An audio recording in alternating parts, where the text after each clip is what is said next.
This video is looking at making compounds, and we're going to look at making MgO, so magnesium oxide. Okay, so this reaction can be summarized in a word equation. So our reactants are magnesium plus oxygen.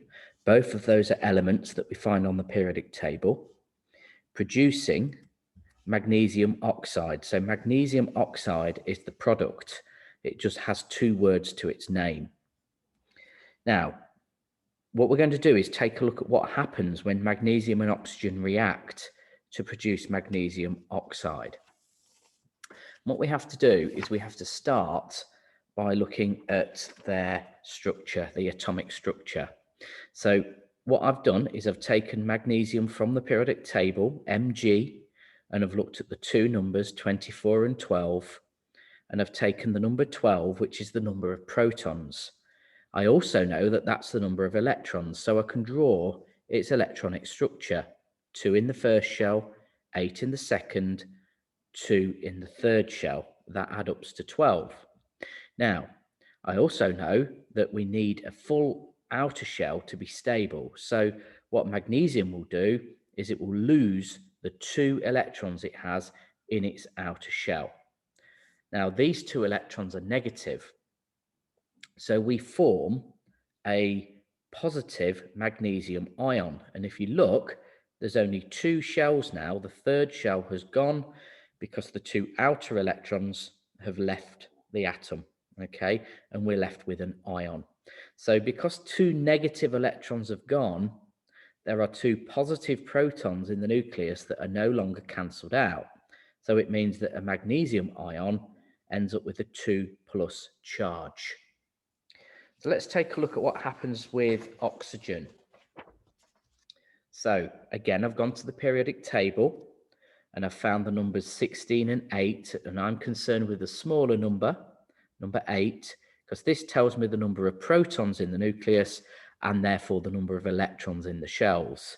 So I put 2 in the first shell and I put 6 in the outer shell. So 6 and 2 adds up to the 8. Now, this atom does not have a full outer shell either. So what it will do to get a full outer shell is basically gain 2 negative electrons.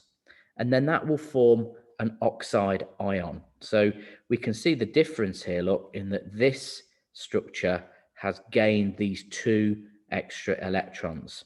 Now, because it's gained 2 negative electrons, it ends up with an overall charge of -2. So the ion is O2-. So this is what we end up with, okay? We've got magnesium ion with a 2+ charge and an oxide ion with a 2- charge. Because they have opposite charges, they attract, okay? So these ions are attracted to each other by an electrostatic force. And what forms between them is an ionic bond. Okay, so this is a chemical bond forming between these ions. So we create a new compound. We create magnesium oxide, MgO. Now, just to take it a little bit further, if we look at the symbol equation, okay, and this is a balanced symbol equation because I've put big numbers in front here and here, okay, this is what's going on. Now it's saying that we've got 2 magnesium ions reacting with a molecule of oxygen, okay. Now oxygen atoms tend to hang around together as O2, all right, and they are bonded in a slightly different way, okay.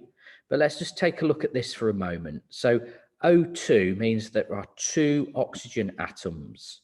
In this case, we've got we're going to form 2 oxide ions, yeah?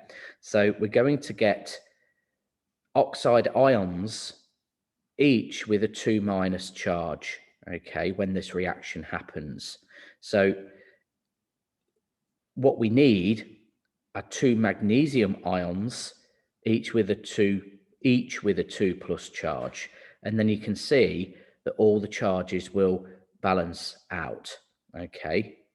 Now that means if we're reacting these together, we're actually going to make 2 lots of magnesium oxide, okay, because we've got 2 magnesium ions and 2 oxide ions going to be involved. Okay, so we actually, if we visualize it, look, we've got 2 Mg, there's the 2 magnesiums, 2 oxides, there's your 2 oxides, and we form this ionic compound here.